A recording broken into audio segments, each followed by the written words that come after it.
இந்த ட்ரெஸ்ஸை போட்டுக்கிட்டு தான் இன்றைக்கி நைட் நீ என் ரூமுக்கு வரணும் அப்படின்னு சொல்லி ஒரு பைய கொடுக்க அதை திறந்து பார்த்தவ, சீ, இது என்ன நேற்று நான் போட்டதை விட ரொம்ப கேவலமாக இருக்கும் போலையே, இதை நான் எப்படி போடுறது அப்படின்னு ஒரு மாதிரியாக அந்த ட்ரெஸ் தூக்கி பார்க்க, இந்த ட்ரெஸ்ஸு உன் ரூம்லேருந்து என் ரூமுக்கு வர வரைக்கும் மட்டும்தான், அதுக்கப்புறம் அதுவும் இருக்காது அப்படின்னு சொல்ல மோனா எச்சில் குட்டி விழுங்குறா பயத்தில்.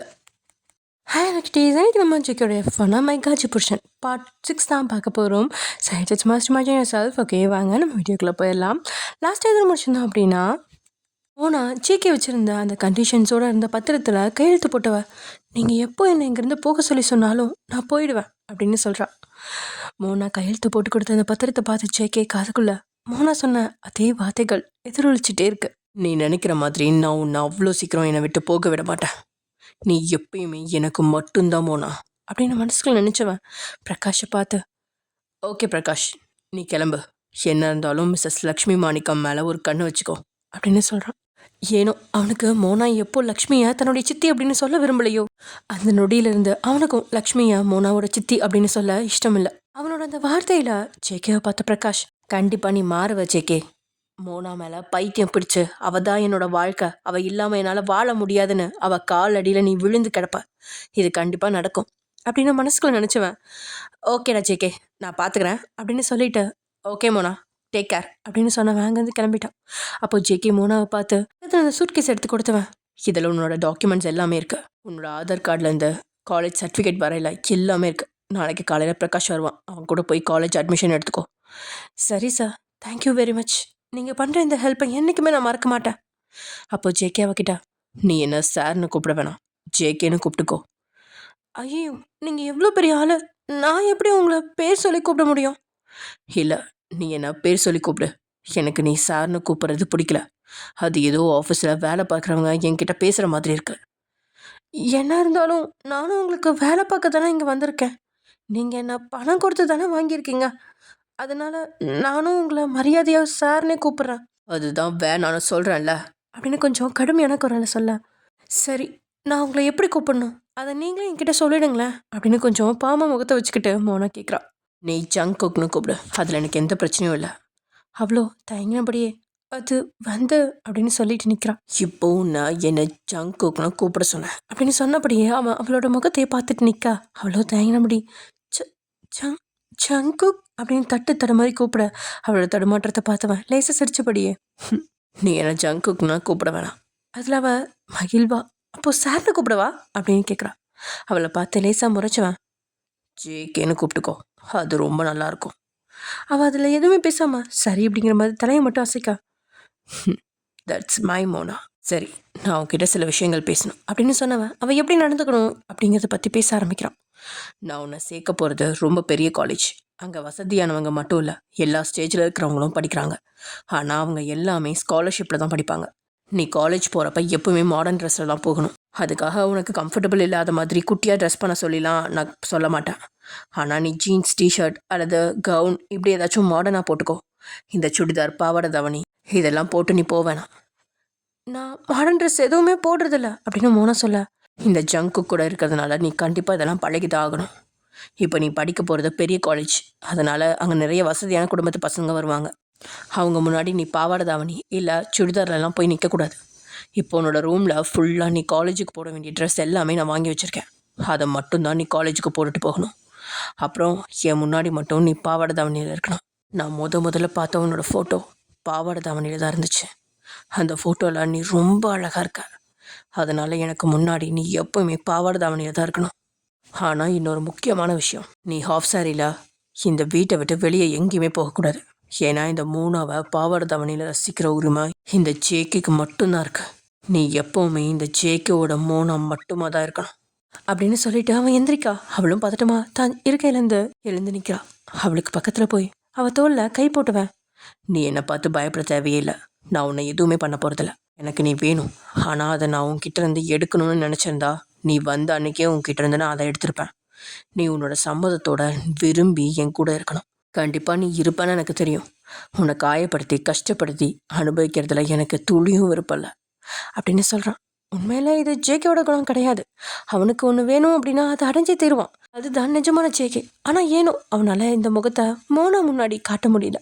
அவனோட பேச்சில் அவளுக்கு என்ன சொல்கிறது அப்படின்னு தெரியாமல் இருக்கா. லேசா சரி அப்படின்னு மட்டும் தலையசிச்சவ அவன் கண்களை ஊடுருவி பார்த்துட்டு நிற்கிறான். சரி வா அப்படின்னு சொல்லி அவளுக்காக அவன் கொடுத்த ரூமுக்கு அழைச்சிட்டு போய் அங்கேருந்து வாட்ரோப்பை ஓப்பன் பண்ணி காட்டுறான். ஆனால் அவள் தன்னுடைய சித்தியோட வீட்டுக்கு போகும்போது அந்த வார்ட்ரோப்பில் இப்படியான ட்ரெஸ்லாம் இருக்கவே இல்லை. ஆனால் அவள் தன்னுடைய கண்டிஷன்ஸ் எல்லாம் சொல்லிட்டு வீட்டிலேருந்து வெளியே போய் மறுபடியும் திரும்பும் பொழுது ஜேகே அத்தனையும் வாங்கி அங்கே வச்சுருக்கான். அந்த வார்ட்ரோப் அந்த ரூமோட அளவுக்கு நீளமாக இருக்குது. அதில் ஏறத்தாழ 10 பிரிவுகளாக இருக்குது. அதில் ஒரு பகுதி ஃபுல்லாக க்ராப் டாப் இருக்குது. மற்ற பக்கம்லாம் டிஷர்ட் அப்புறம் ஷர்ட் வகைகள் இருக்குது.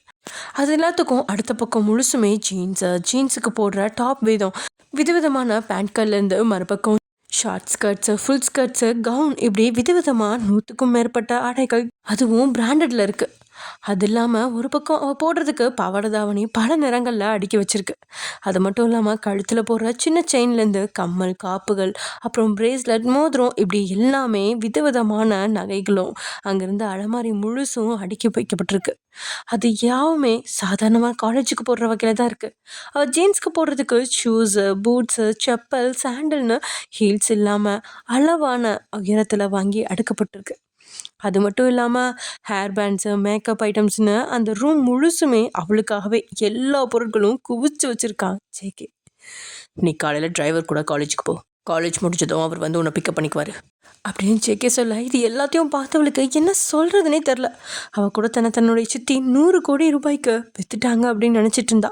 அதுவும் ஒரு மனைவி அப்படிங்கிற அந்தஸ்து கூட இல்லாமல் ஒரு ஆசை நாயகியாக ஒருத்தனுக்கு இருக்கணும் அப்படின்னு நினச்சி வருந்திட்டு இருந்தவளுக்கு அவன் தான் மேலே அக்கறையாகவும் தன்னுடைய கௌரவத்துக்காகவும் எல்லாத்தையும் செஞ்சுருக்கிறத பார்த்து பிரமிப்பாக இருக்குது. எனக்காக எல்லாத்தையும் பார்த்து செஞ்ச ஜேகேவை நினச்சி பெருமைப்படுறதா, இல்லை ஒரு பொண்ணை பணம் கொடுத்து தன்னுடைய ஆசைக்காக வாங்கி வச்சுருக்கிறதுக்காக அவன் மேலே கோவப்படுறதா அப்படின்னு கூட அவளுக்கு தெரியல. உண்மையிலேயே அவளுக்கு ஜேகே எப்படிப்பட்டவன் அப்படிங்கிறத புரிஞ்சுக்க முடியல. அப்படின்னாலும் அவன் மேலே அவளுக்கு ஒரு மரியாதை வந்திருக்கு. அதுவும் பிரகாஷ் ஜேகேவை பற்றி சொன்னதுக்கப்புறம் அவள் தன்னுடைய மொபைலில் ஜேகே அப்படின்னு சொல்லி பேரை கூகுளில் போட்டு பார்த்துருக்கா. அவன் உலகிலேயே டாப் 10 பிஸ்னஸ் மேன்களில் ஒருத்தன் அப்படிங்கிறதும் இந்தியாவில் நம்பர் 1 நிலையில் இருக்கிற பிஸ்னஸ் மேன் அப்படிங்கிறதும் அவள் தெரிஞ்சிட்ருக்கா. இது எல்லாத்துக்கும் மேலே அவன் ஒரு கோவக்காரன், ஒருத்தரை தண்டிக்கிறதுல ரொம்பவே கொடூரமாக இருப்பான் அப்படின்னும் பலவாறான அவனை பற்றின செய்திகளை கூட அவள் கூகுளில் படிச்சிருக்கா. ஆனால் இப்போது அவளுக்கு முன்னாடி நிற்கிற ஜேகே அவள் படித்த அத்தனை விஷயங்கள்ல இருந்தும் முற்றிலுமே புதியவனாக இருக்கான். ஆனால் இந்த முகம் மோனாவுக்கு மட்டும் அவன் காட்டுற முகம் அப்படிங்கிறது அவளுக்கு இன்னுமே சரியாக புரியல. அங்கிருந்த கட்டிலில் அவளை உட்கார வச்சவன் அவளுக்கு பக்கத்தில் உட்காந்து அவளோட கையை பிடிச்சபடியே, இங்கே இருக்கிறதெல்லாம் உனக்கு பிடிச்சிருக்கா அப்படின்னு கேட்குறான். அவளும் ஆமாம் அப்படிங்கிற மாதிரி தலையாச்சவ, நான் உங்ககிட்ட ஒன்று கேட்கலாமா? நீங்கள் எதுக்காக எனக்குன்னு இவ்வளோ செய்கிறீங்க? நான் காலேஜ் போகணுங்கிறது நான் போட்ட கண்டிஷன் தான். நான் போட்ட கண்டிஷனுக்காக நீங்கள் இவ்வளோ செய்ய வேண்டிய தேவையே இல்லையே. என்ன இருந்தாலும் நீங்கள் நான் பணம் கொடுத்து வாங்கின ஒருத்தர் தானே. என்னோட நல்லது கெட்டதை பற்றி நீங்கள் இவ்வளோ சிந்திக்கிறீங்க. அதுக்கு பதில் சொல்ல விரும்பாதவன், நீ என்னோட மோனா, உனக்காக நான் என்ன வேணாலும் செய்வேன் அப்படின்னு மட்டும் பதில் சொல்லிட்டு, சரி நீ கொஞ்சம் ரெஸ்டடு, எனக்கு கொஞ்சம் ஆஃபீஸ் வேலை இருக்குது, முடிச்சுட்டு வந்துடுறேன். ஆனால் நைட்டுக்கு நீ எனக்கு வேணும் அப்படின்னு சொல்லிட்டு அங்கேருந்து கிளம்பிட்டான். அவ்வளோ நேரம் அவள் ஓரளவு படபடப்பு இல்லாமல் இருந்தாலும் கடைசியில் அவன் சொல்லிட்டு போன அந்த வார்த்தைகள் அவளோட அடி வயிற்றுல புளியை கரைக்க, கடவுளே நான் என்ன பண்ணுறது அப்படின்னு யோசிச்சுட்டு இருக்கா. அங்கேருந்து அவள் அம்மாவோட ஃபோட்டோவை கட்டி பிடிச்சிக்கிட்டு, அம்மா நீ தான் எனக்கு துணையாக இருக்கணும். அந்த சார் எனக்காக இவ்வளோ பண்ணியிருக்காரு. வேறு யாருமே பணம் கொடுத்து விலைக்கு வாங்கின ஒருத்தவங்களுக்காக இவ்வளோ பண்ண மாட்டாங்க. இருந்தாலும் எனக்கு ரொம்ப பயமாக இருக்குது. என்னால் எப்படி அவர் கூடலாம் அப்படின்னு கேட்டவளுக்கு அதுக்கு மேலே வார்த்தை வரவே இல்லை.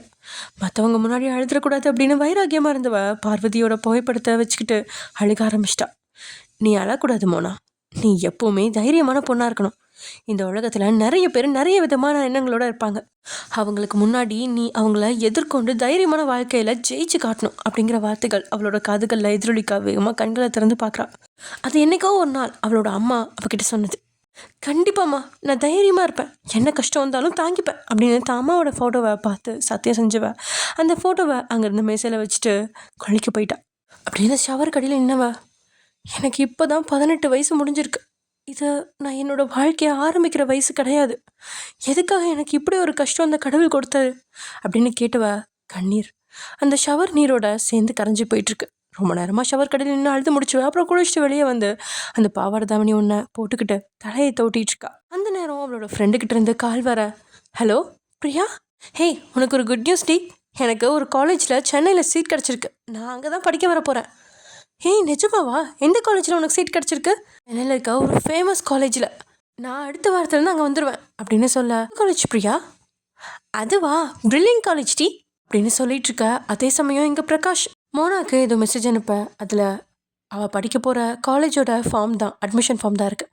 அதை பார்த்தவ, ஹே பிரியா ஒரு நிமிஷம் இரு அப்படின்னு சொல்லிட்டு அதை எடுத்து பார்த்த மோனா, ஹே உனக்கு இன்னொன்று சொல்லட்டுமா, நானும் அதே காலேஜில் தாண்டி சேர போகிறேன், நாளைக்கு அட்மிஷன் எடுக்கிறதுக்காக போகிறேன் அப்படின்னு சொல்கிறான். அதை கேட்டு பிரியா, ஏய் நிஜமாக தான் சொல்கிறியா மோனா? அந்த காலேஜில் உனக்கு சீட் கிடச்சிருக்கா? அது சரி, உன்னோட அப்பா பிஸ்னஸ் மேனை சொல்லியிருக்கல, அவரோட இன்ஃப்ளூயன்ஸில் கிடச்சிச்சா? அதில் மனசுக்குள்ளே விரக்தியாக சிரிச்சுவேன். அதெல்லாம் இல்லை, இப்போ நான் என் அப்பா வீட்டிலே இல்லை, எங்களோட இன்னொரு உறவுக்காரங்களோட வீட்டில் தான் இருக்கேன். அவங்க தான் என்னை படிக்க வைக்கிறாங்க. என்னடி சொல்கிற? உன்னை இந்த காலேஜில் படிக்க வைக்கிற அளவுக்கு உனக்கு அவ்வளோ பணக்கார உறவுக்காரங்களாம் இருக்காங்களா என்ன? எனக்கு ஸ்காலர்ஷிப்பில் கிடச்சிருந்தாலும் என் அப்பா ஏதோ அரசியல்வாதியை பிடிச்சி தான் அந்த சீட்டை கூட எடுத்திருக்காரு. ஆமாம் பிரியா, எங்கள் அம்மாவோட ஏதோ தூரத்து உறவுக்காரங்க, அவங்க வீட்டில் தான் நான் இப்போ தங்கியிருக்கேன். அப்போ தான் நான் காலேஜ் போகணும்னு கேட்டப்போ இந்த காலேஜில் எனக்கு சீட் எடுத்து கொடுத்துருக்காங்க. நாளைக்கு தான் அட்மிஷன் ஃபார்மே கொண்டு போயிட்டு சப்மிட் பண்ணணும் அப்படின்னு சொல்லிட்டு இருக்கா மோனா. என்னதான் பிரியா அவளோட சின்ன வயசு ஃப்ரெண்டாக இருந்தாலும் அவகிட்ட நம்ம இப்போது எங்கே இருக்கேன், என்ன செஞ்சிட்ருக்கேன் அப்படின்லாம் மனம் திறந்து சொல்லிக்கிற அளவுக்கு அவளால் முடியல. இது எல்லாத்துக்கும் மேலே ஜேகே அவங்களோட உறவு வெளி உலகத்துக்கு தெரியக்கூடாது அப்படின்னு கண்டிஷனையும் போட்டிருந்தான். அப்படி இருக்கும்போது அவளால் அவனோட வார்த்தைகளை எப்படி மீற முடியும்? சரிடி, அப்போது நம்ம ஆசைப்பட்ட மாதிரியே ஃபேஷன் டிசைனிங் கோர்ஸ் தானே படிக்க போகிறோம் அப்படின்னு கேட்க, மோனாவோ நான் ஆர்கிடெக்ட் படிக்கலான் இருக்கேன்டி, at the same time fashion designing கோர்ஸும் சேர்த்து படிக்க போகிறேன், ஒரே டைமில் 2 டிகிரி படிக்கலான்ட்டு இருக்கேன். ஏய் என்னடி சொல்கிற? ஆல்ரெடி நீ ஒரு டிகிரி முடிச்சிருக்க, இதை விட +2ல் கூட நீ ஸ்டேட் ஃபஸ்ட்டு, இப்போது டபுள் டிகிரி எடுக்க போறியா? ஆமாடி, எனக்கு இன்ஜினியரிங் சைட் பிடிக்குன்றது உனக்கு நல்லாவே தெரியும். என்னோடய ஃபர்ஸ்ட் டிகிரி கூட இன்ஜினியரிங் தான். சரிடி, எது எப்படி இருந்தாலும் நம்ம 2 பேருமே ஒரே காலேஜில் படிக்க போகிறோம் அப்படிங்கிறதே போதும். நானும் சென்னையில் வந்து புது இடம் எப்படி சமாளிக்கிறதுன்னு பயந்துட்டே இருந்தேன். இப்போது நீ அங்கே இருக்கிறதால எனக்கு பிரச்சனை இல்லை.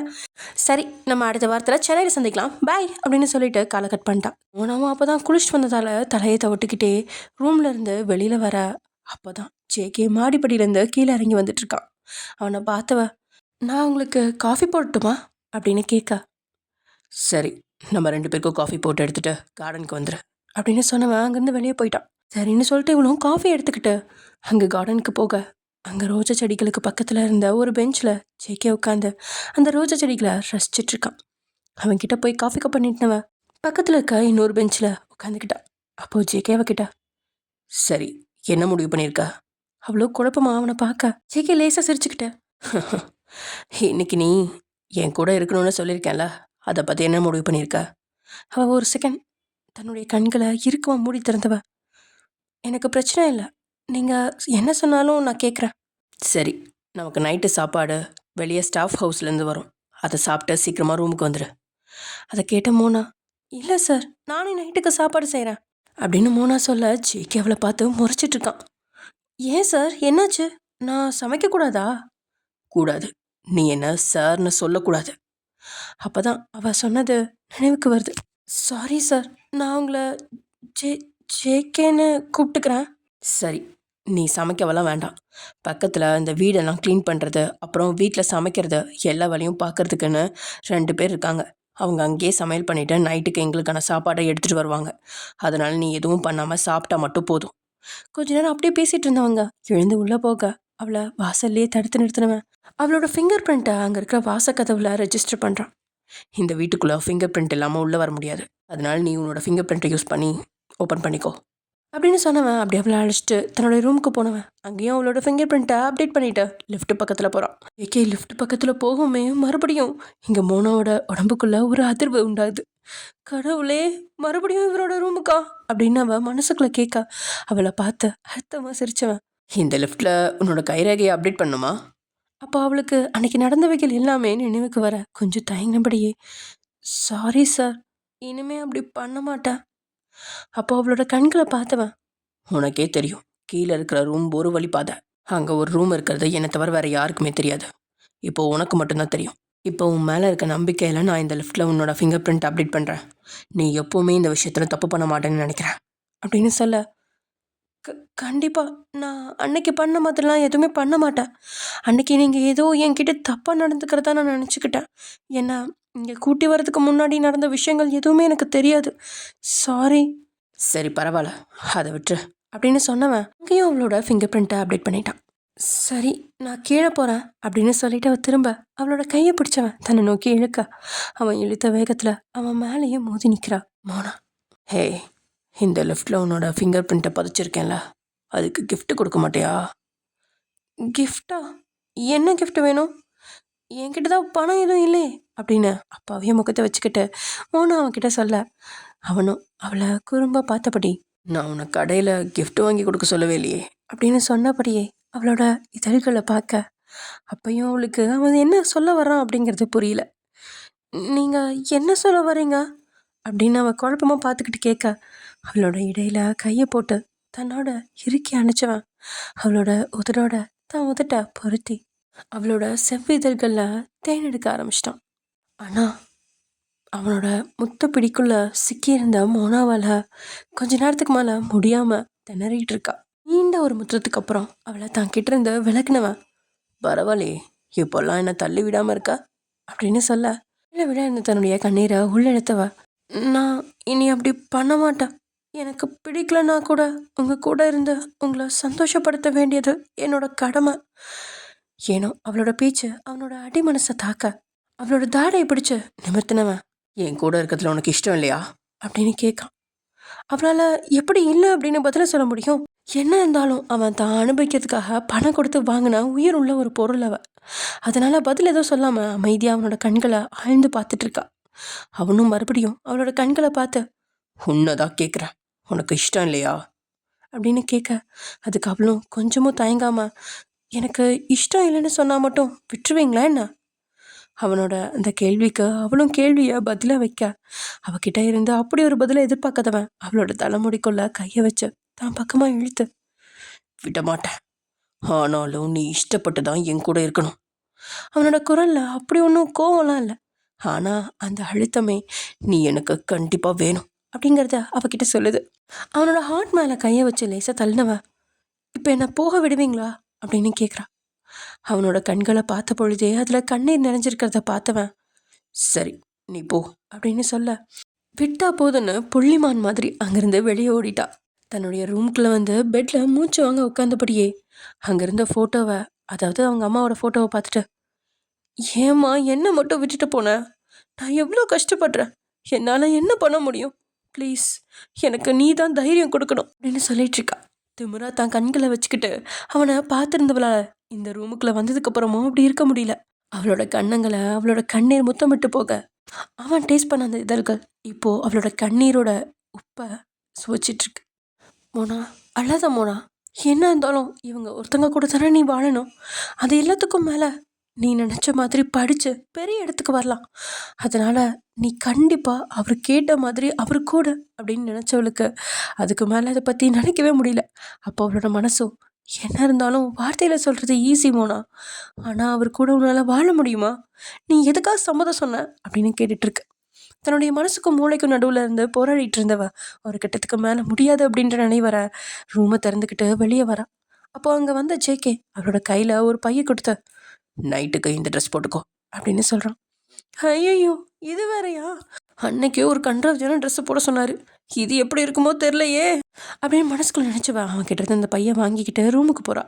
போகிற அவளை பார்த்த, மோனா இன்னொரு 10 நிமிஷத்தில் அவங்க சாப்பாடு கொண்டு வந்துடுவாங்க, நம்ம டின்னர் சாப்பிடலாம் வா அப்படின்னு சொல்ல அவனும் சரின்னு தலையசிச்சுட்டு ரூமுக்குள்ளே போகிறான்.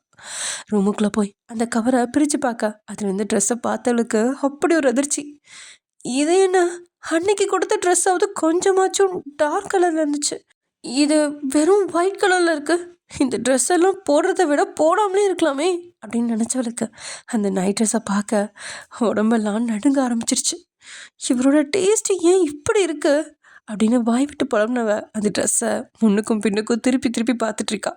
அப்போ அந்த ரூமுக்குள்ளே வந்து ஜேகே, சும்மா ஒரு ரூம்லேருந்து என் ரூமுக்கு வர்றதுக்கு மட்டும்தான் இந்த ட்ரெஸ்ஸு, அதுக்கப்புறம் இந்த ட்ரெஸ்ஸும் உனக்கு தேவைப்படாது அப்படின்னு சொல்கிறான். அவனோட வார்த்தைகளை கேட்டதுக்கப்புறம் அவளோட உடம்புல தெரிஞ்ச நடுக்கம் அவனுக்கும் வெளிப்படையாகவே தெரியுது. என்ன பேச்சே காணோம், இந்த ட்ரெஸ்ஸு கூட தேவையில்லை, அப்படியே கிளம்பி வான்னு சொல்லத்தான் நினச்சேன்.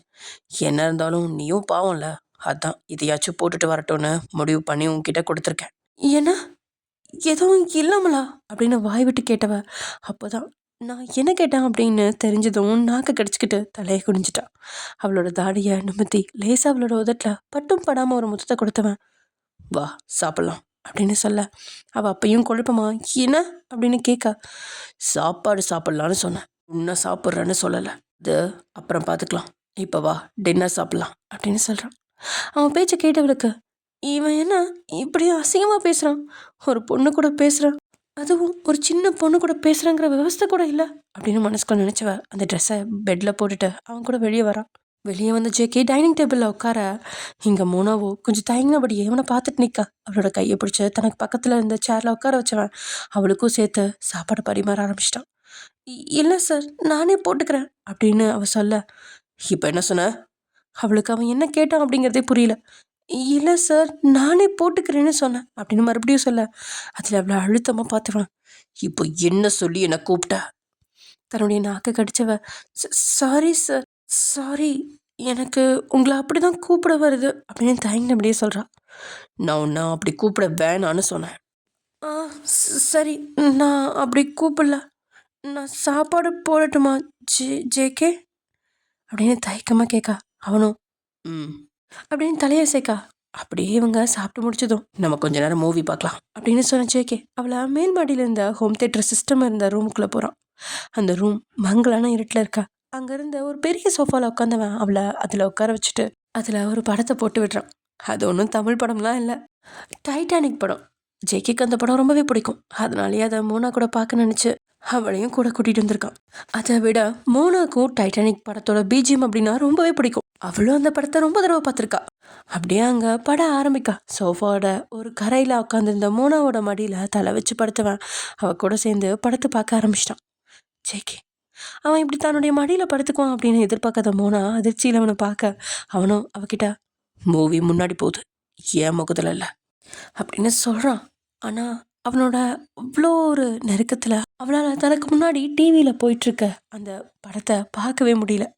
ஆனால் இங்கே ஜேகேவோ படம் பார்க்குறேன் அப்படின்னு சொன்னவன் இப்போது அவளோட வயிற்றில் முகம் புதைச்சு அவளோட இடையை கட்டிக்கிட்டு அவளோட மடியில் படுத்துட்ருக்கான். அவள் போட்டிருந்த பாவாடை தாவணியோட தாவணி ரொம்பவே மெல்லிசான சேலையாக இருக்க அவனோட சூடான மூச்சு காற்று அவளோட வயிற்றில் நேரடியாக படுது.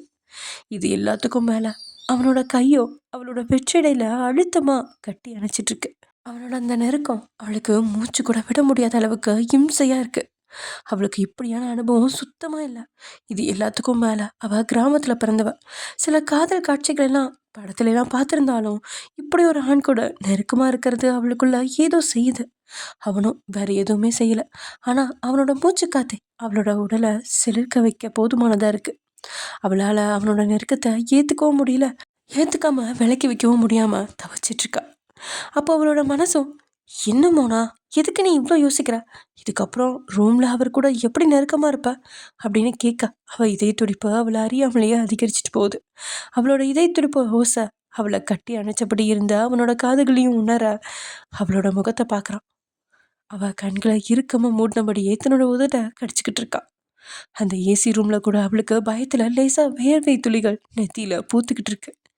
அவளோட அந்த நிலையை பார்த்து ரசிச்சவன் மென்மையா அவளோட கைகளை பிடிச்சு அவள் விரலோட தான் விரலை கோர்த்துக்கிட்டான்.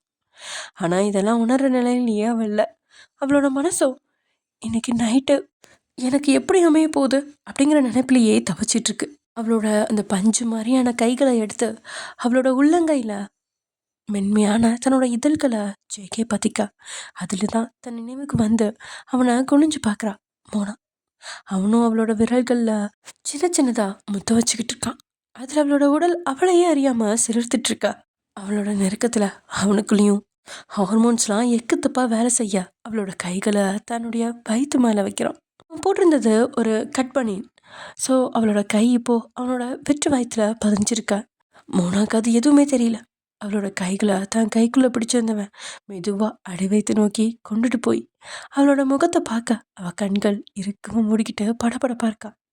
உணர்ச்சியோட பிடியில் அவளோட கைகளை அங்கே ஒரு இடத்துல அழுத்தி பிடிக்க அதில் அதிர்ந்து அப்புறம் தன் நிலைக்கு வந்தவ வேகமாக கண்களை திறந்து அவனை பார்க்குறான்.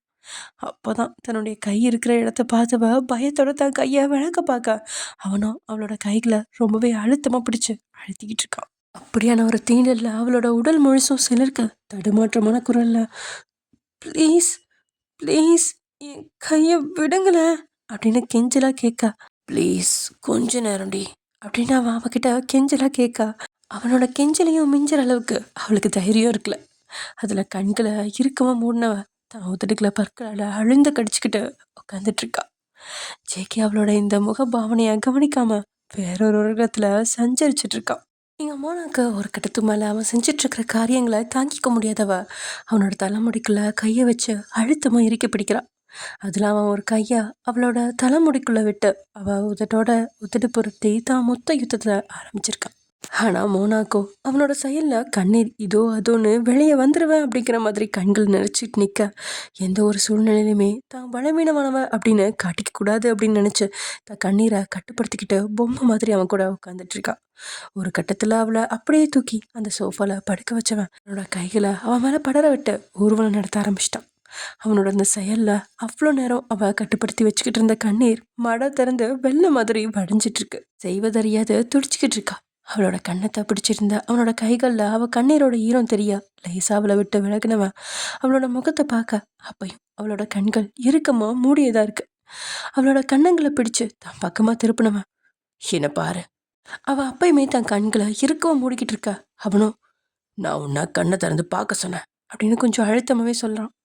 அதில் அவள் கண்களை லேசா திறந்து அவனை பார்க்க அவனும் அவள் கண்களை ஊடுருவியபடியே, மோனா நீ எனக்கு வேணும், நான் உன்னை எடுத்துக்கவா அப்படின்னு கேட்குறான்.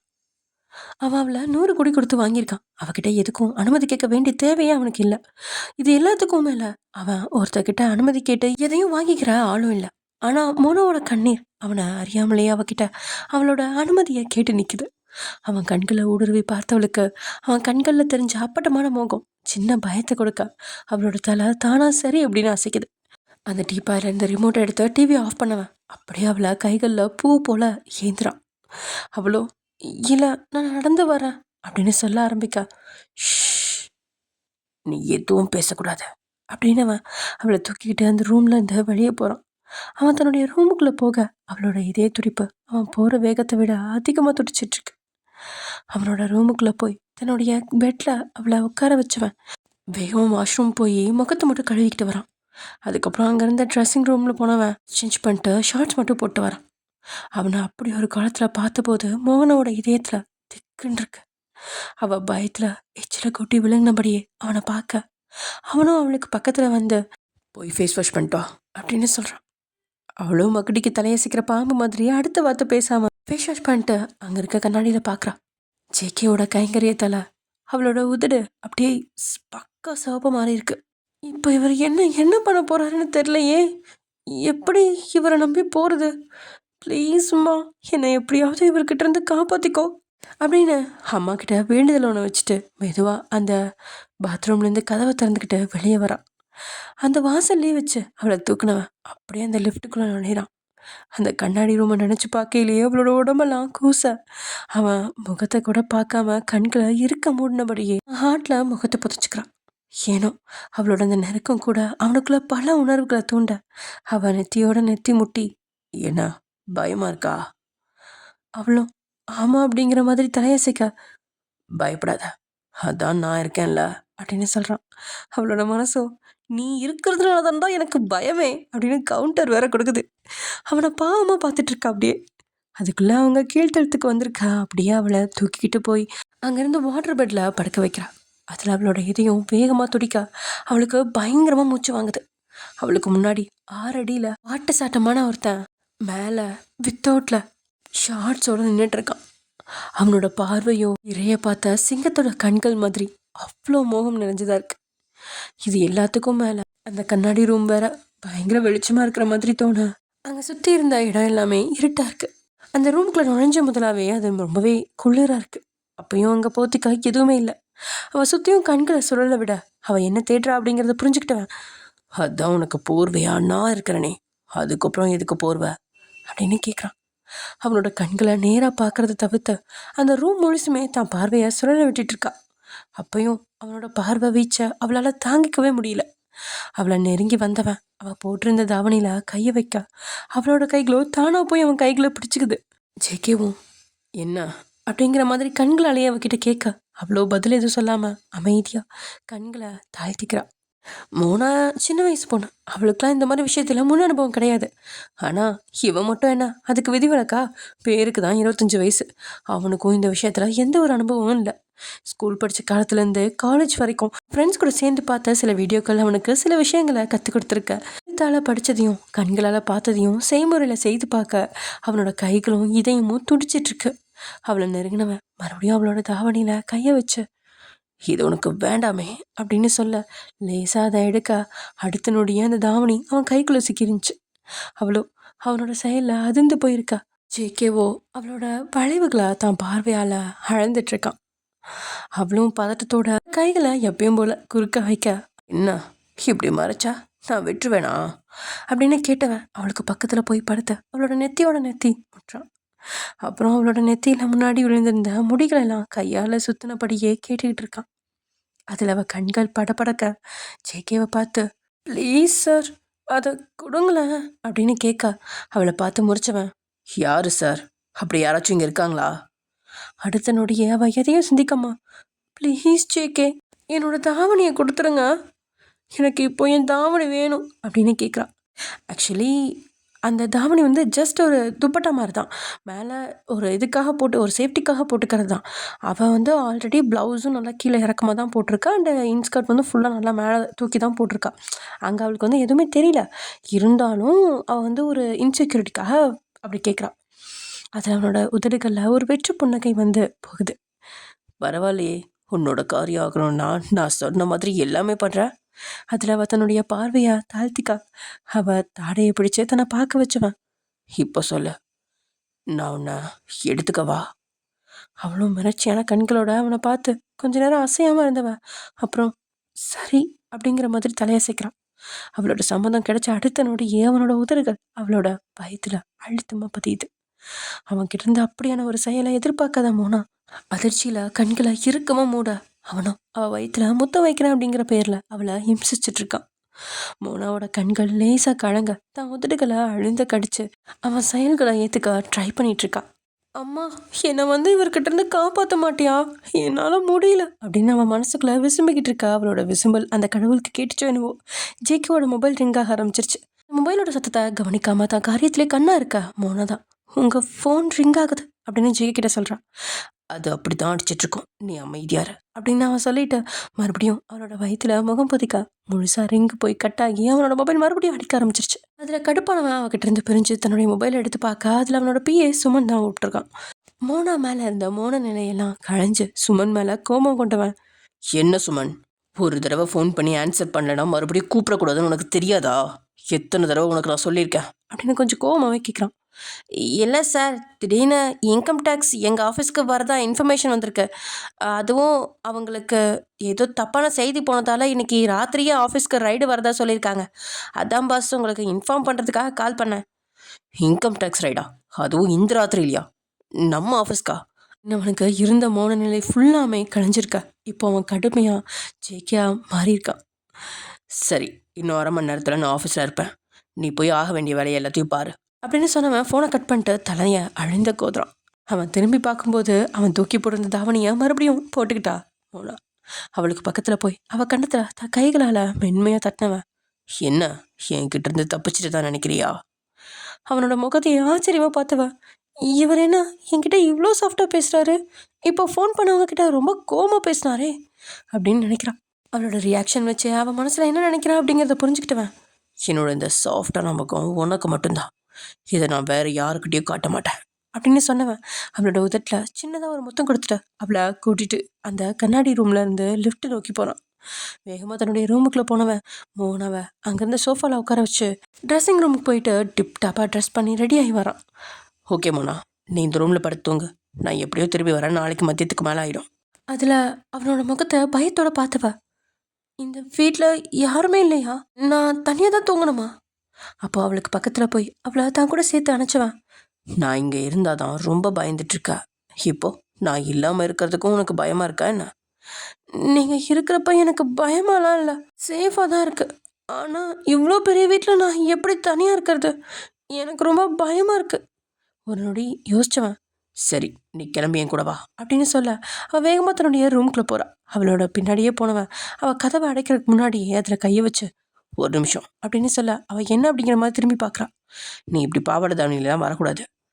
அவளோட ரூமுக்குள்ளே போய் அங்கேருந்து வார்ட்ரோப்பில் இருந்த ஒரு டெனிம் ஜீன்ஸ் அப்புறம் ஒரு ஷார்ட் ப்ளவுஸ் எடுத்து அவகிட்ட கொடுத்து, இதை போட்டுட்டு வா அப்படின்றான். இதை போடணுமா அப்படின்னு அவள் அதிர்ச்சியாக கேட்கா. ஏன் உனக்கு போட தெரியாதா? நான் வேணா போட்டு விடட்டுமா? அதில் அவனை பார்த்து மிரட்சியா, இல்லை இல்லை அப்படின்னு தலையாச்சிவா அதை வேகமாக வாங்கிக்கிட்டு அங்கேருந்து ட்ரெஸ்ஸிங் ரூமுக்குள்ளே போயிட்டான். அடுத்த சில நிமிஷங்கள்லேயே அவன் சொன்னது மாதிரி ட்ரெஸ் பண்ணி வந்தவ அங்கேருந்து ஒரு ஷூவை எடுத்து போட்டுக்கிட்டு தலைக்கு ஹை போனி போட்டு லேசாக முகத்தை அங்கேருந்து துண்டால துடைச்சவ ஒரு சின்ன பொட்டை எடுத்து நெத்தியில் வச்சுக்கிட்டு அந்த ரூம்லேருந்து வெளியே வரா. அவளோட அந்த தோற்றத்தை பார்த்தவன் ஒரு நொடி இமைக்க மறந்து அவளையே பார்த்துட்டு இருக்கான். நான் பாவாடை தவணியில் பார்த்த அந்த கிராமத்து பச்சைக்கிளியாவ அப்படிங்கிற மாதிரி அவனோட முன்னாடி அத்தனை ஸ்டைலாக வந்து நிற்கிறான். அவனோட கால்களும் தன்னையே மறந்து அவளை நோக்கி அடி எடுத்து வைக்க அவ்வளோ தைரியமாக அவனோட கண்களை பார்த்துட்டு இருக்கா. ஏன்னா அவளுக்கு நல்லாவே தெரியும் ஆஃபீஸில் பிரச்சனை, இந்த நேரத்தில் அவன் தன்னை எதுவும் செய்ய மாட்டான் அப்படிங்கிறது. அதனால தான் அவளோட கண்களில் அவ்வளோ தைரியம் தெரியுது. அவளோட நெத்தியில் மென்மையாக ஒரு முத்தத்தை பதிச்சவன் அவளோட தோளில் கையை போட்டு, சரி வா ஆஃபீஸ் போகலாம் அப்படின்னு சொல்லி அவளை கூட்டிகிட்டு போகிறான் காரில். ஜேகே, நான் உங்கள் கூட வந்தால் உங்களுக்கு எந்த பிரச்சனையும் இல்லையா அப்படின்னு கேட்க, அப்போ தான் ஜேகேக்கே அந்த நினைவு வருது. அதான் நாளாக இருந்தால் கூட ஜேகே அவளை தன்னுடைய கேபினில் இருக்கிற ப்ரைவேட் ரூமில் தங்க வைக்கலாம். அதுக்குள்ளே அவனை தவிர வேறு யாரும் போகவே மாட்டாங்க. ஆனால் இன்னைக்கு இன்கம் டேக்ஸ் ரைடு வந்திருக்கிறதுனால அவங்க அந்த ஆஃபீஸில் இருக்கிற அவ்வளோ மூளை முடுக்க எல்லாமே தேடிட்டு இருப்பாங்க. அந்த நேரத்தில் அவனால் மோனாவை அந்த ரூமில் தங்க வச்சாலும் அவங்க வந்து யார் அப்படின்னு கேட்டால் கண்டிப்பாக அவன் பதில் சொல்லவே முடியாது. அதுவும் இல்லாமல் ஜேகேவால் தன்னோட கார் பார்க்கிங்லேருந்து தனிப்பட்ட ரூமுக்கு அவளை மற்றவங்களுக்கு தெரியாமையே கூட்டிகிட்டு போய் தன்னுடைய கேபினுக்கு போக முடியும். ஆனால் இன்னைக்கு எப்படி அப்படின்னு யோசிச்சுட்டு இருந்தவன் யோசிச்சுட்டே இருக்கான். அப்போ மோனா அவனை பார்த்து, சாரி, நீங்கள் என்னை இங்கேயே இறக்கி விடுங்க, நான் ஒரு டாக்ஸி பிடிச்சி வீட்டுக்கு போய்க்கிறேன், நான் தனியாக இருக்க ட்ரை பண்ணுறேன். அவள் அப்படி சொன்னதுமே ஜேகே அவளை பார்த்து, அதெல்லாம் தேவையில்ல அப்படின்னு சொன்னவன் தன்னுடைய மொபைல் எடுத்து பிரகாஷ்க்கு கூப்பிட்றான். எப்படியாவது மோனவை பிரகாஷ் கூட அனுப்பி வச்சுட்டு தான் ஆஃபீஸ்க்கு போகலாம் அப்படின்னு நினச்சி அவன் கூப்பிட, பிரகாஷ் அங்கே முக்கியமான ஒரு ஆப்ரேஷனில் இருந்தால அவன் மொபைலை அவனோட ஹாஸ்பிட்டலில் இருக்க நர்ஸ் எடுத்து, சார் டாக்டர் ஆப்ரேஷனில் இருக்காரு, அவரால் இப்போ பேச முடியாது அப்படின்னு சொல்ல, அது கேட்டு ஜேகே சரி ஓகே அப்படின்னு சொல்லிட்டு காலை கட் பண்ணிட்டான். இப்போ அவனுக்கு இருக்கிற ஒரே வழியும் அடைச்சாச்சு. அடுத்து என்ன செய்யறது அப்படின்னு யோசிச்சபடியே காரை ஓட்டிகிட்டு இருக்கான்.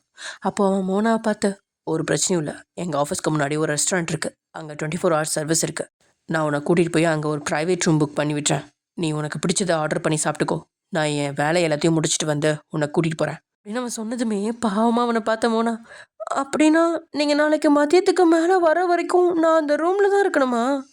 அவளோட இந்த குழந்தைத்தனமான பேச்சு கேட்டவனுக்கு சிரிக்காமல் இருக்க முடியல.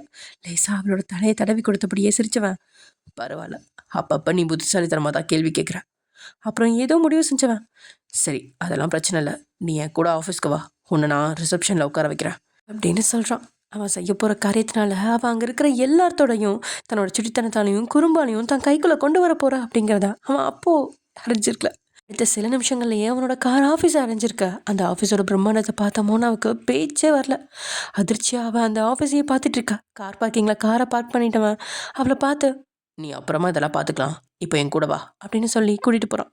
அவள் அவளை அங்கே இருந்த ரிசப்ஷனில் உட்கார வச்சுட்டு உள்ளே போக அவளோட அழகான தோற்றத்தை பார்த்த சிலர் அங்கே அவளை தேடி வந்துட்டுருக்காங்க. ஆனால் மோனாவோ, அப்பாடா எப்படியோ நம்ம அம்மா இன்னைக்கு சீக்க கிட்ட இருந்து நம்மளே காப்பாற்றிட்டாங்க அப்படின்ற நம்பிக்கையில் திருப்தியாக உட்காந்துட்ருக்கா. ஆனால் அவளுக்கு இன்னைக்கு ஜேகேயோட ஆஃபீஸில் என்ன நடக்க போகுது அப்படிங்கிறதும், அதனால் நாளைக்கு அவள் ஏதாவது பிரச்சனை சந்திக்க போகிறாள் அப்படிங்கிறதும் அவளுக்கு இப்போ தெரியாது, நாளைக்கு தான் தெரியும். இங்கே ஜேகேயோட பிஏ எல்லா ஒர்க்கர்ஸையும் அழைச்சிருக்க. அவங்க அந்த நைட்டு வேலையிலையும் ஆஃபீஸ்க்கு வந்திருக்காங்க. அவங்க தான் இப்போது மோனாவை சூழ்ந்துக்கிட்டு அவள் யார் என்ன அப்படிங்கிறத பற்றி கேட்டுட்டு இருக்காங்க. அவளுக்கு அவங்களோட கேள்விக்கு என்ன பதில் சொல்கிறதுன்னு தெரியாமல் போக ஏதோ யோசிச்சவ பிரகாஷாரோட கசின் அப்படின்னு சொல்கிறான்.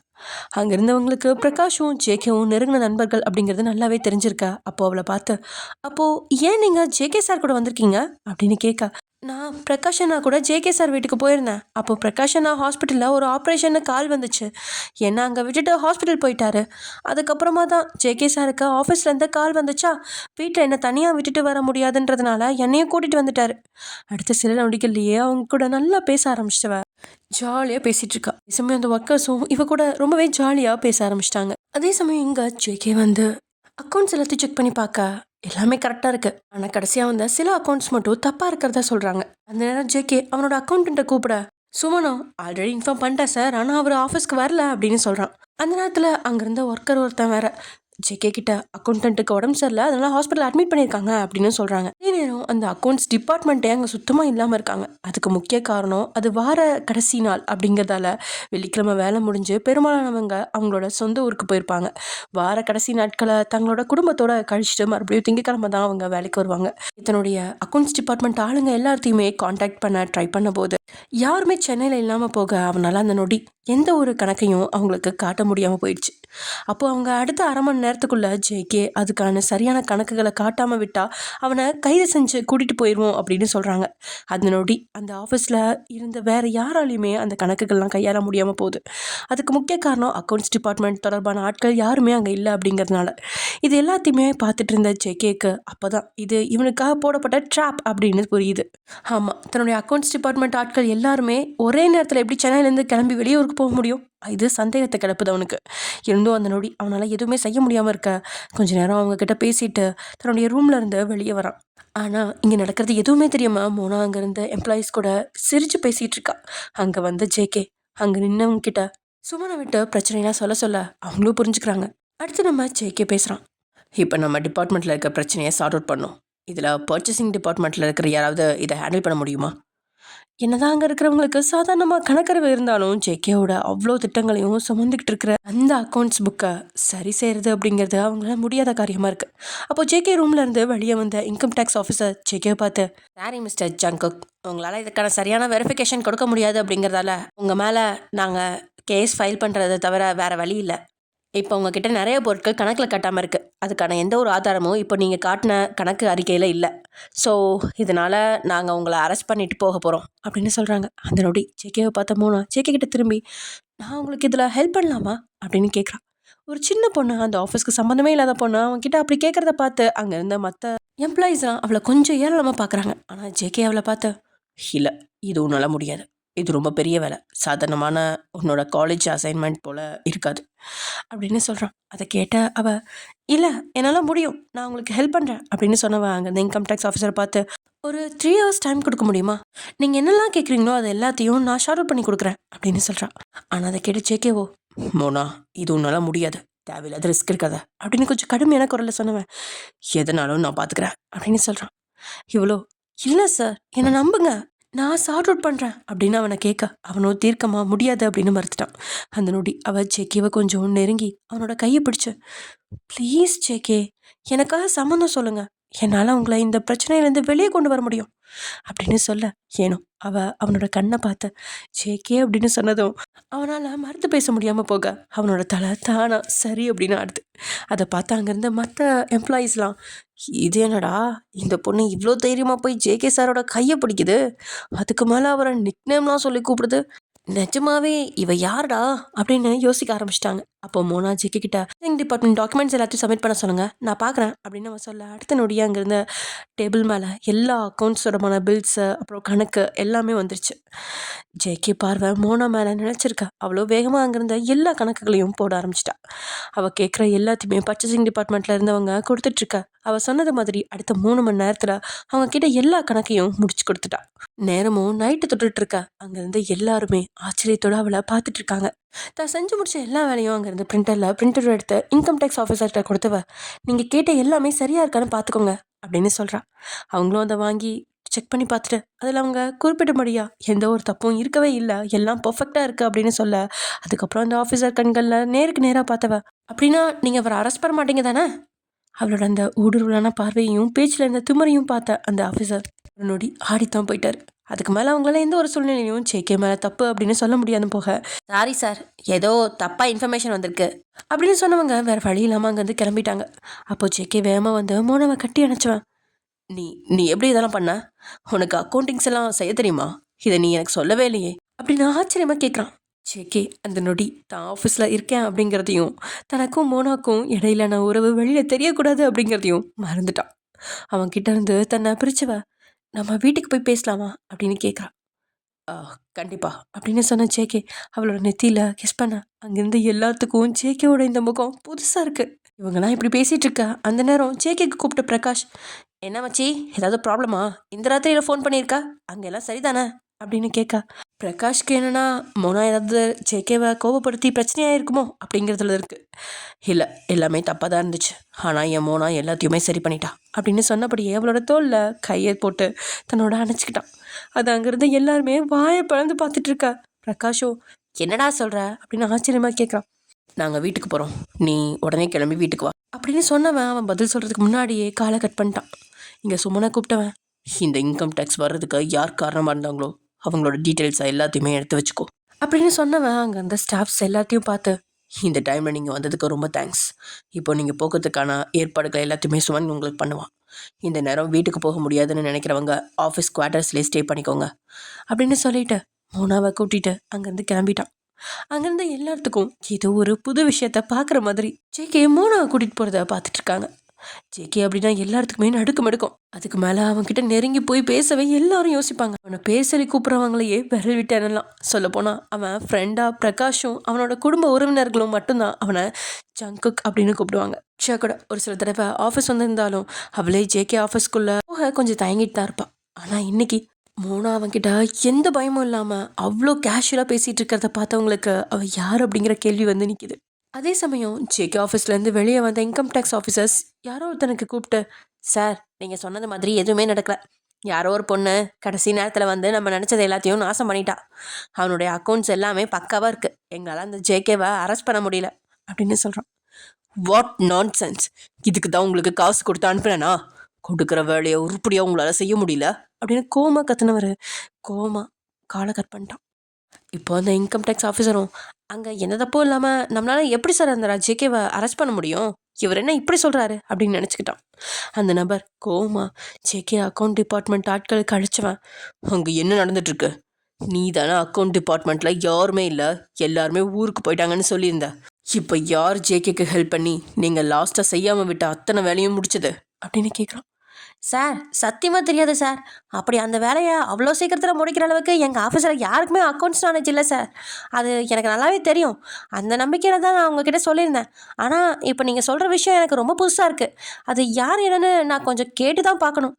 அதை கேட்டு கோவமான அந்த நபர், நீ இதுக்கு மேலே கேட்டு என்ன ஆக போகுது, அதான் எல்லாம் முடிஞ்சு போச்சே. இப்போ அவனோட ஆஃபீஸில் எந்த பிரச்சனையும் இல்லைன்னு சொல்லிட்டு போகிற இன்கம் டேக்ஸ் ஆஃபீஸர்ஸை மறுபடியும் நம்மளால் அந்த ஆஃபீஸ்க்கு அனுப்பவே முடியாது.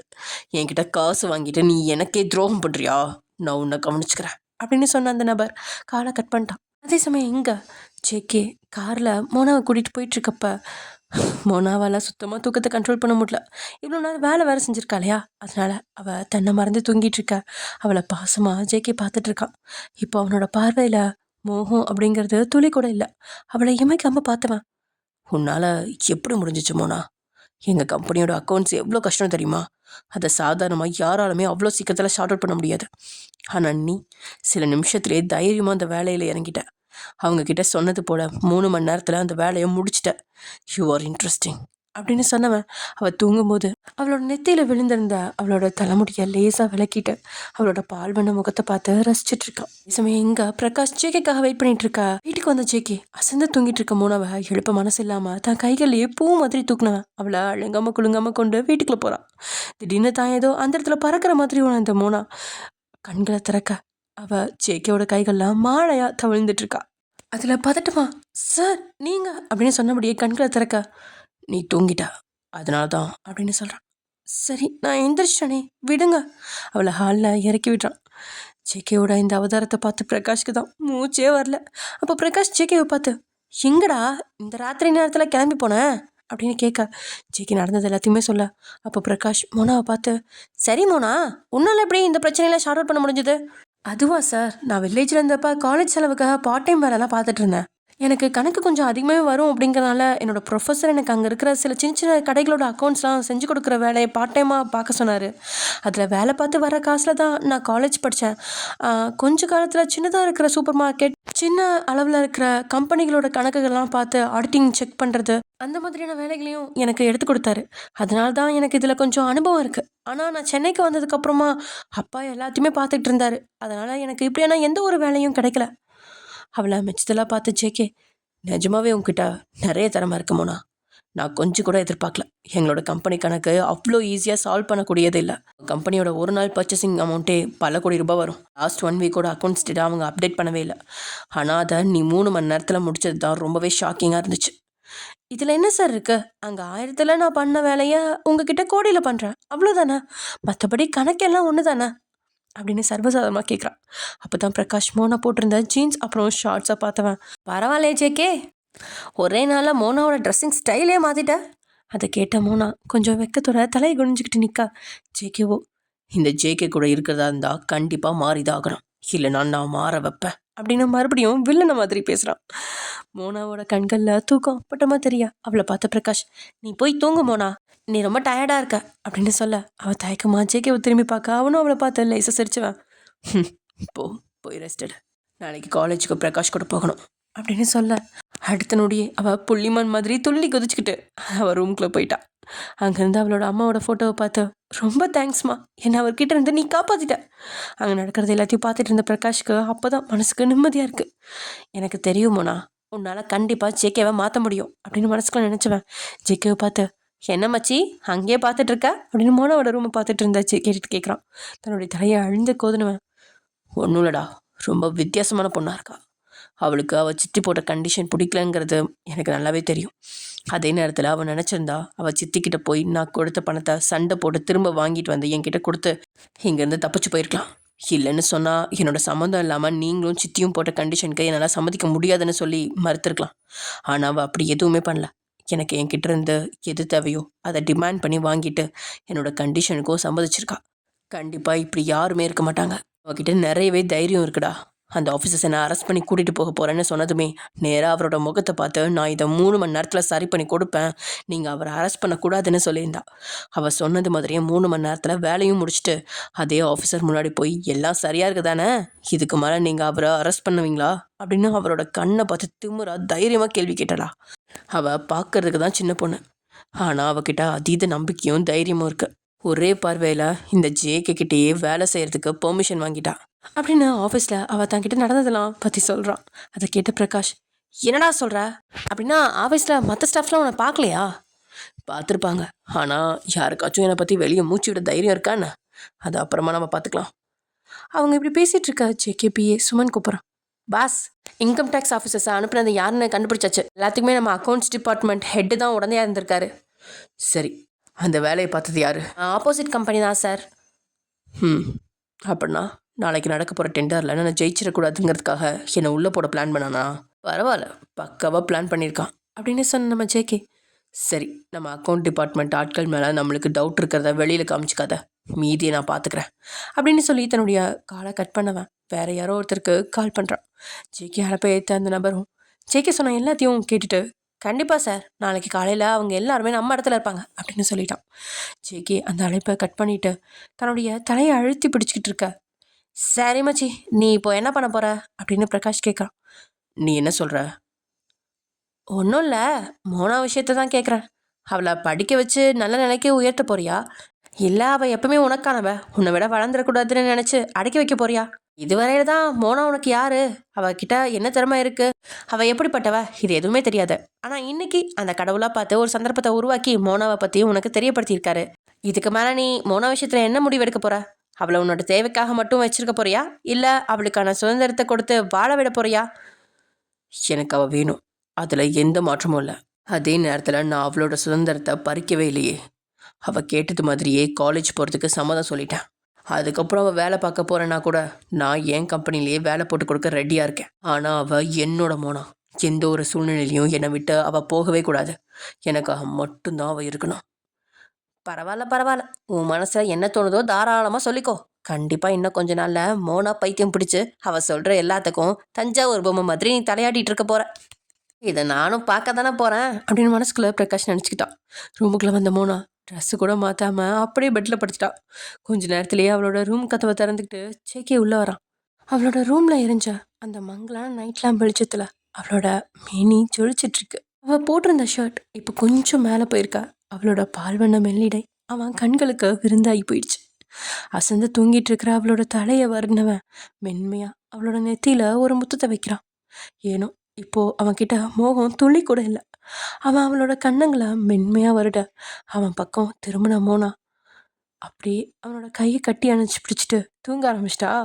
அதை கொஞ்சம் கூட எதிர்பார்க்காத ஜேகேக்கு அவளோட அந்த அணைப்பு கூட மனசுக்கு இதமாக தான் இருக்கு. சத்தம் போடாம அந்த பெட்ல அவளுக்கு பக்கத்திலே படுத்தவன் அவளோட அந்த அழகான முகத்தை பார்த்துக்கிட்டே தூங்கி போயிட்டான்.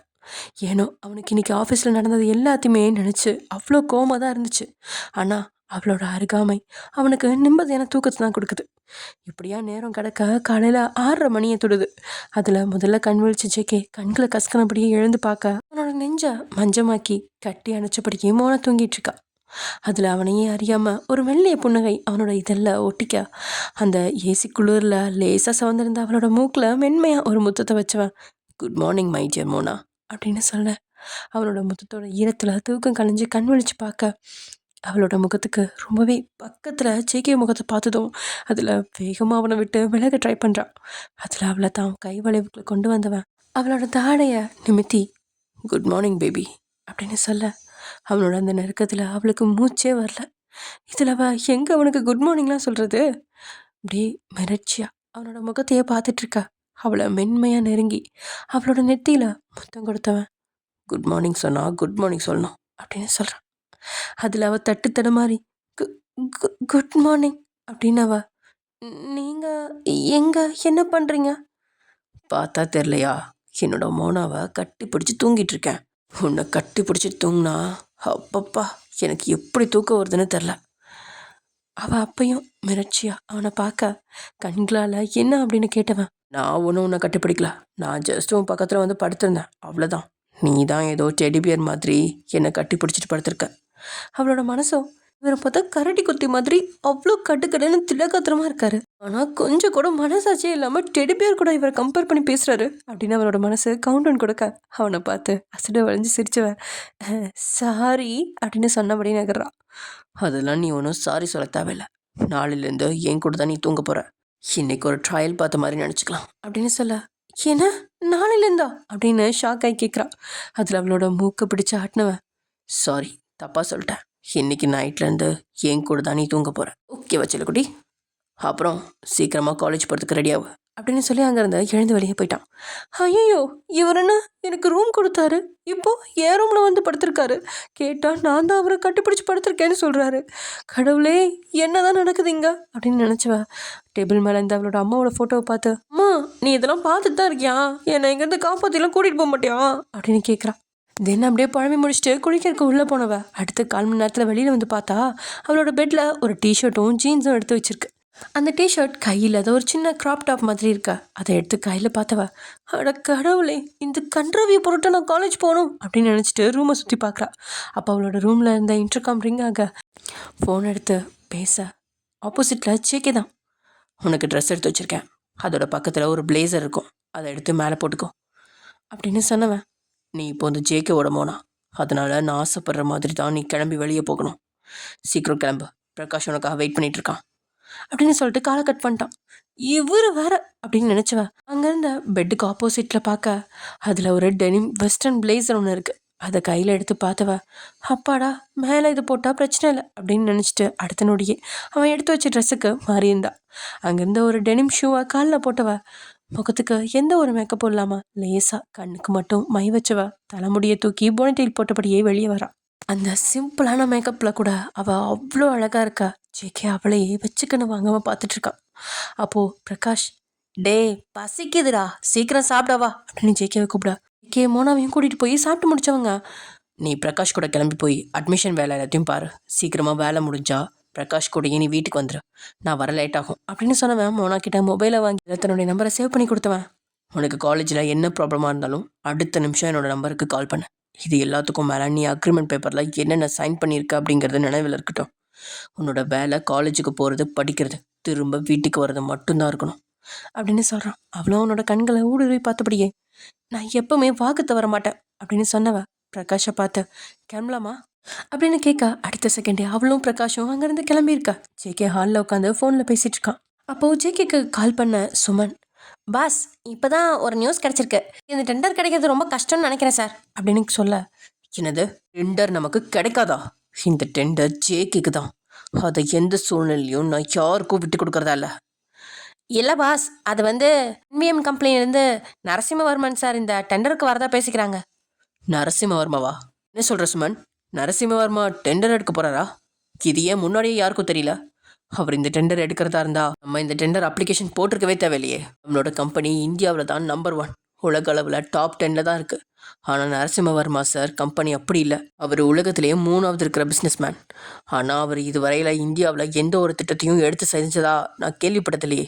இப்போ என்ன புதுசா அதுவும் இந்த டெண்டர் எடுக்க வர்றாரு?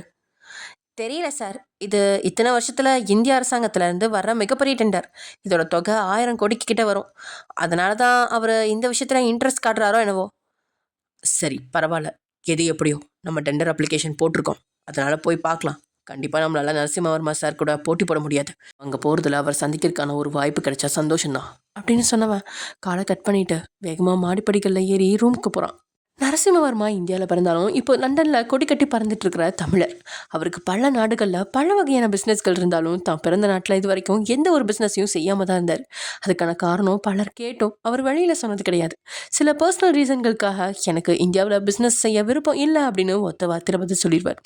ஆனால் இன்னைக்கு அவரே அதுவும் கவர்மெண்ட் டெண்டர் ஒன்றை எடுக்கிறதுக்காக இந்தியாவுக்கு வந்திருக்காரு அப்படிங்கிறது ரொம்பவே ஆச்சரியமான விஷயம். இதான் ஜேகே பணபலமும் அதிகார பலமும் வச்சுக்கிட்டு இந்தியாவோட நம்பர் 1 பிஸ்னஸ் மேனாக இருந்தாலும் நரசிம்மவர்மாவுக்கு முன்னாடி அவன் எதுவுமே இல்லை. அவரோட திறமைக்கும் சரி அந்தஸ்துக்கும் சரி அவருக்கு முன்னாடி ஜேகே எதுவுமே இல்லைன்னு தான் சொல்லணும். அவர் கடல் அப்படின்னா ஜேகே அந்த கடல் நீரை 2 கைகளாலையும் அல்லன ஒரு நீர், அவ்வளோதான். இங்கே ஈசிஆர்ல இருந்த ஒரு 7 ஸ்டார் ஹோட்டலில் பரபரப்பாக ரெடி ஆகிட்டு இருக்காரு நரசிம்மவர்மா. தன்னுடைய உதவியாளரை பார்த்து, எல்லாமே ரெடியாக இருக்குது தானே, இது நம்ம இந்தியாவில் எடுக்க போகிற முதலாவது ப்ராஜெக்ட், எந்த ஒரு சூழ்நிலையிலையும் இது நம்ம கையை நழுவி போகவே கூடாது. கண்டிப்பாக பாஸ், இதில் எந்த தப்பும் நடக்காது. இது எல்லாத்துக்கும் மேலே உங்கள் பெயரை கேட்டாலே இந்த டெண்டரில் இருந்து நிறைய பேர் பின்வாங்கிடுவாங்க. இதுவரையில் நீங்கள் இந்த டெண்டர் எடுக்க இங்கே வந்தது பெருசாக யாருக்குமே தெரியாது. நம்ம மீடியா கண்ணில் படாமல் அந்த டெண்டர் நடக்கிற இடத்துக்கு போகணும். சரி, இதில் முக்கியமான டெண்டர் கம்பெனிஸ்லாம் என்ன? அதுக்கு நரசிம்மவர்மாவோட உதவியாளரும் பிரபா கம்பெனி, அப்புறம் ஜேகே கம்பெனி சார், இவங்க 2 பேரும் தான் மெயின், மற்றவங்க எல்லாம் எதுவுமே இல்லை அப்படின்னு சொல்கிறான். அதாவது அந்த பிரபா கம்பெனி தான் இன்கம் டேக்ஸ் ரைடு கொடுத்தது. ஜேகே டெண்டர் அப்ளிகேஷன் போட்டிருக்கானா? ஆமாம் சார். சரி, நான் சொல்கிற மாதிரி எல்லாமே ஏற்பாடு பண்ணிடு அப்படின்னு சொல்லிட்டு அந்த நரசிம்மவர்மாவும் தன்னோட ஐபேடில் ஏதோ வேலையெல்லாம் செஞ்சுட்டு அவனோட பிஏவை கூப்பிட்டு, இதில் நான் ப்ரிப்பேர் பண்ணியிருக்கிற இந்த அக்ரிமெண்ட்டில் ஒரு காப்பி எடுத்துகிட்டு கிளம்பி வந்துடு அப்படின்னு சொல்ல, அந்த பிஏவும் ஒரு நொடி இந்த டாக்குமெண்ட்டை படித்து பார்த்தவனுக்கு எதுவுமே புரியல. அவன் குழப்பமா நரசிம்மவர்மாவை பார்த்து, பாஸ் இது நான் உன்னை அதை பிரிண்ட் அவுட் எடுக்க சொன்னேன் அப்படின்னு சொல்லி கொஞ்சம் அழுத்தமாக சொல்ல, ஓகே பாஸ் அப்படியே பண்ணிடுறேன் அப்படின்னு சொன்னவன் வேகமாக அங்கேருந்து கிளம்பிட்டான். ஜேகே, நீயும் நானும் முதல் முறையாக சந்திக்க போகிறோம். இந்த சந்திப்பு உன்னோட வாழ்க்கையில் மறக்க முடியாத சந்திப்பாக இருக்க போகுது. இந்த நிமிஷத்துலேருந்து உன்னோட வாழ்க்கை நான் நினைக்கிற மாதிரி தான் இருக்கும். நான் இத்தனை வருஷம் கழித்து இந்தியா வந்ததே உனக்காக தான். ஆனால் வந்த முதல் நாளே இந்த டெண்டரில் நம்ம 2 பேரும் சந்திக்க போகிறோம். இதை நான் நினச்சி கூட பார்க்கல. இதுக்கப்புறம் நீ நினச்சி பார்க்காதது எல்லாமே உன்னோட வாழ்க்கையில் நடக்கும். நான் நடக்க வைப்பேன் அப்படின்னு சொன்னவர் தன் டையை சரி பண்ணிக்கிட்டே அந்த ஹோட்டல் ரூம்லேருந்து வெளியே வராரு. ஓகே ஃப்ரெண்ட்ஸ், இது எபிசோட முடிச்சுக்கலாம். நெக்ஸ்ட் எபிசோடில் ஒரு தரமான சம்பவம் இருக்குது. ஸோ வெயிட் பண்ணுங்கள், நம்ம நெக்ஸ்ட் எபிசோடில் பார்க்கலாம். ஓகே டியர்ஸ், பாய்.